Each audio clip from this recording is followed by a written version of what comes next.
안녕하십니까. 어제 그 김문수 고용노동부 장관에 대한 청문회가 있었습니다. 참 이게 청문회가 저는 왜 필요한가 이런데 그 무용론이 들 정도로 청문회라면 이제 그 고용노동부 장관으로서 직무와 관련해서 노동정책이라든지 뭐 이런 데 그 문제에 대해서 좀 깊이 있는 검증하는 이런 데 그 자리가 돼야 되잖아요. 근데 요즘 청문회 보면요. 쓸데없는 이제 그 우리 양심의 자유 영역 또는 이제 그 표현의 자유 영역 이런 데 대해서 이제 그 쓸데없는 공격으로 시간을 허비하거나 또는 이제 그 논쟁으로 이제 말싸움하다가 끝나버리는 제대로 이제 그 후보자의 자질, 노동 정책과 관련한 이런 게 검증이 사실상 이게 불가능한 이런 이 청문회가 과연 이게 필요한가?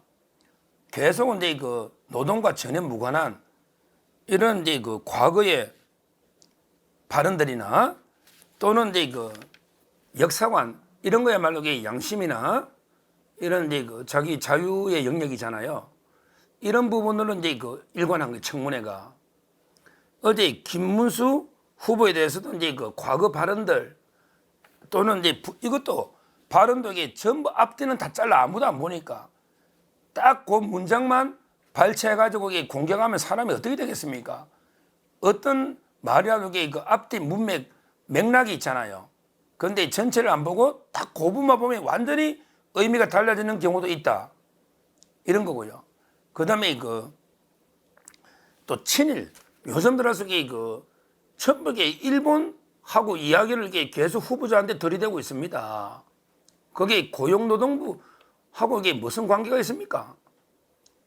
어디 옛날에 십자가 밝기 뭐 사상 검증하듯이 이런 이제 공세를 펴는 거예요. 대표적으로 이제 그 우리 1910년에 한일 합방이 된 거죠. 그 다음에 45년에 광복이 된 거예요.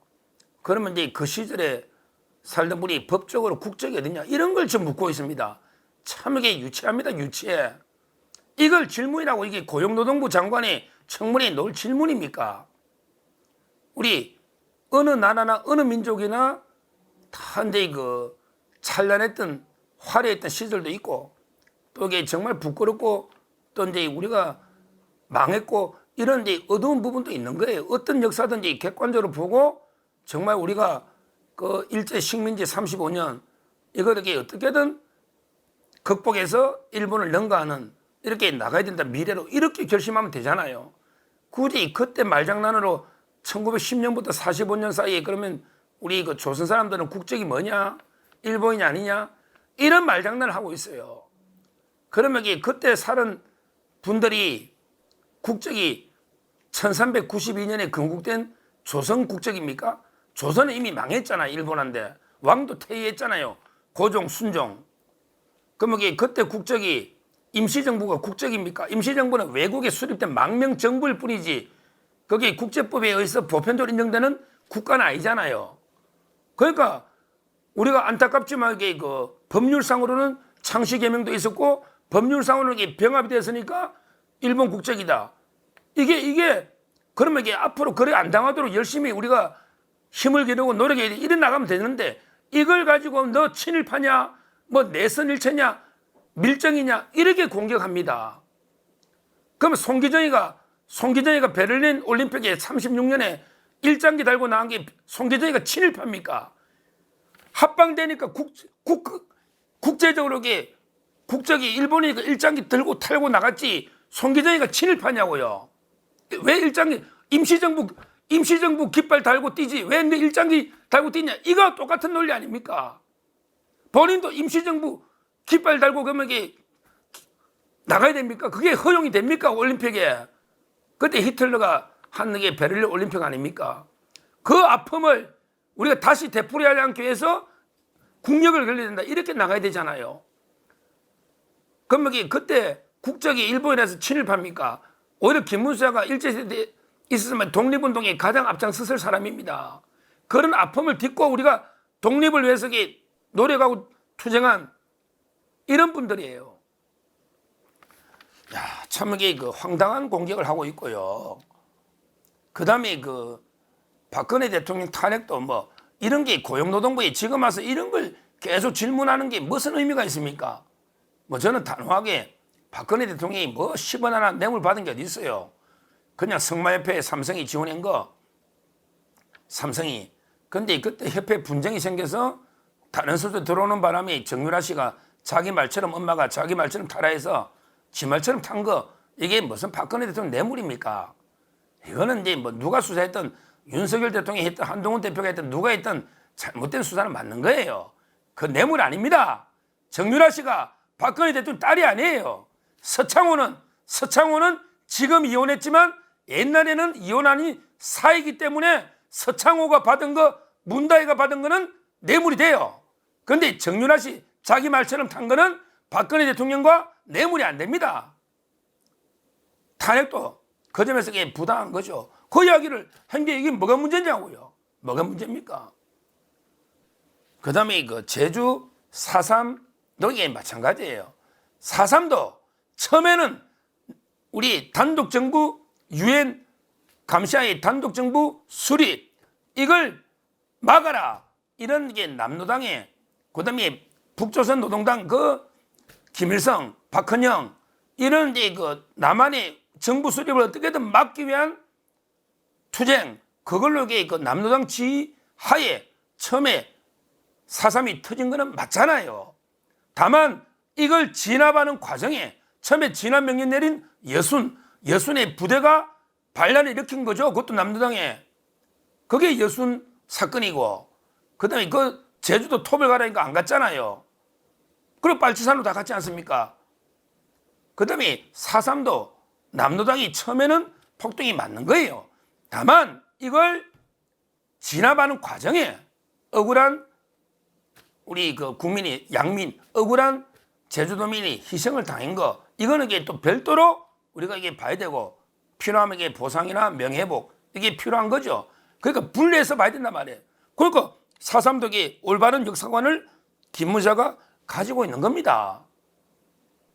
이 민주당 이자들이 이게 어디서 왜곡된 역사관으로 이제 그냥 무조건 생각이 다르면 다 친일파 밀정 이렇게 몰라고 계속 그 아무 관계없는 고용노동부 장관과 관계없는 이런 그 정치 공세로 청문회를 사석에 마비시켜버린 거 아닙니까? 마비시킨 이런 게 청문회를 과연 해야 되는가 이런 생각이 들고요. 후보자 자질만 놓고 보면 제가 이제 몇 번 방송했지 않습니까? 어떻게 보면 이제 노동 현장에서 누구보다 뜨겁게 노동자들 위해서 노력했고요. 이번에도 그랬잖아. 이번에도 5인 미만 사업자는 이제 그 사각지대가 있을 수 있으니까 오히려 이제 노동 약자들을 보호하기 위해서 정부가 따뜻한 정책을 펴겠다. 이렇게 약속했지 않습니까? 누구보다 뜨겁게 노동 현장을 잘 알고 있고 일을 했기 때문에 그 다음에 그 삼선 국회의원과 그리고 이제 도지사 재선 얼마나 그 행정 경험이나 해왔습니까? 노동 정책과 관련해서는 아마 이제 야당도 시비를 못 걸 겁니다. 김문수만큼 노동에 대해서 잘 알고 직접 노동자들을 위해서 헌신한 이런 게 국회의원이 누가 있습니까? 누가 있습니까? 민주당에. 그리고 이제 그 노동도 이제는 일방적으로 옛날처럼 우리 민노총의 큰 거대한 노조들이 민노총의 뭐 대기업 노조들이 이제 사회적 약자가 아니지 않습니까? 연봉으로 봐도 다 억대 연봉 받는 이런 이제 어떻게 보면 사회 일부 기득권 청와된 이런 이제 거대 민노총의 노조들이 있습니다. 이자들은 지금도 뭐 노란봉투법을 하면서 파업을 불법을 하더라도 손해배상을 제한하는 이런 이 말도 안 되는 짓을 하고 있습니다. 저는 노동정책과 관련해서 정말 약자들, 우리 비정규직 노조라든지 조직화되지 못한 정말 5인 미만 이런 어려운 노동자들은 두텁게 더 보호해야 된다. 이렇게 봅니다. 다만 정치 투쟁만 일삼는 거대 기득권 민노총 이런 노조는 우리가 단호하게 대응해야지 끌려다녀서는 안 됩니다. 민노총이 죽어야 나라가 바로 섭니다. 지금 민주당을 뒤에서 조정하는 게 민노총이다. 민노총은 이미 이석기나 통진당에서 장악되어 있다. 그런데 이석기는 북한의 지령에 따라서 우리 폭력혁명을 주동한 이런 자입니다. 이런 자예요. 그러니까 이제 북한의 노동당, 그 다음에 통진당, 그 다음에 민노총, 그 밑에 이재명의 민주당이 최하부에 있는 이런 상황이 돼버린 거예요. 이런 상황이. 민노총이 한마디 하면 민주당 꼼짝 못합니다. 민노총이 대주주인 거예요. 그 한마디 하면 민주당 꼼짝 못할걸요? 표가 100만 표인데 꼼짝 못할걸요? 이런 이제 상황이 돼버렸지 않습니까? 이런 거대 기득권 노조하고 강력하게 싸울 수 있는 이런 이제 장관이 김문수 장관이고요. 그리고 이제 진짜 어려운 노동자들은 우리에게 따뜻하게 보듬을 수 있는 이런 게 훌륭한 분이 김문수 지사입니다. 지사입니다. 어디 청문회 때 뭐 쓸데없는 4.3이 어떻고 뭐 일제시대 때 국적이 어떻고 또는 이게 박근혜 때 탄핵이 어쩌고 저쩌고 전부 이게 말도 안 되는 또는 이게 뭐 옛날에 보니까 쭉쭉빵빵 뭐 한류 뭐 말 이게 꼬투리 잡아가지고 그건 제가 이미 다 말씀을 그 취지를 드린 거 아니겠습니까? 드린 거 아니겠습니까? 아마 이제 이거 민주당은 뭐 청문회도 하기 전에 사퇴라고 말도 안 되는 짓을 하고요. 아마 이제 뭐 어차피 채택을 안 할 거지만 저는 윤석열 대통령이 김문수를 아마 이제 이거 임명할 걸로 이렇게 기대를 하고요. 김문수 지사가 본인의 모든 걸 이제 마지막 공직 아니겠습니까? 물론 이제 장관직을 훌륭하게 수행하면 또 이제 그 더 큰 정무직이 있을 수도 있죠. 뭐 김문수 지사도 이게 또 어디 출마할 수도 있는 거고 아주 건강합니다. 제가 근데 옛날에 남한산성을 한번 등산했더니 저보다 이게 더 건강하더라고요. 아주 연세에 비해서는 이제 건강합니다. 뭐 저는 다른 데에 더 큰 일도 할 수 있다고 보는데 하여튼 이번에 장관직을 맡으면 제대로 아마 이제 노동개혁을 위해서 일을 잘 하실 거라 기대하고요. 우리가 이런 이제 그 모처럼 저 댓글을 보니까 모처럼 이제 그 역대급 사이다 청문회다. 김문수 청문회가 역대급 사이다 청문회다. 이렇게 또 우리 열광하는 우리 자유파 국민들도 많이 있습니다. 많이 있습니다. 김문수 지사가 이번에 그 장관이 됐을 때 저는 그 기존의 그 원칙과 그 다음에 그 소신으로 제대로 된 한번 이게 노동개혁을 일군에서 큰일 하시고요. 그 다음에 그 장관 후에도 이제 뭐 옛날에 연세 드신 뭐 강태공도요. 강태공도 이게 80 넘어서 큰일 했습니다. 지금 김문수 뭐 얼마 됩니까? 지금은 이제 그 아마 51년인가? 그쯤 됐을 겁니다. 70대. 앞으로 이게 저는 건강하니까 더 큰일 많이 하실 걸 보고 앞으로 더 나라를 위해서 평생 자기 인생 철학이 뭐였습니까? 나라를 위해 목숨을 바친다. 이게 한 줄로 한 인생 철학 아닙니까? 서면 답변 냈잖아요. 서면 답변서에 인생 철학이 뭐요? 한 줄로 나라를 위해 목숨을 바친다. 이게 바로 애국입니다. 애국심과 열정으로 똘똘 뭉친 김문수 지사입니다. 앞으로 더 나라를 위해 많은 일을, 큰 일을 해주시기를 기대합니다. 감사합니다.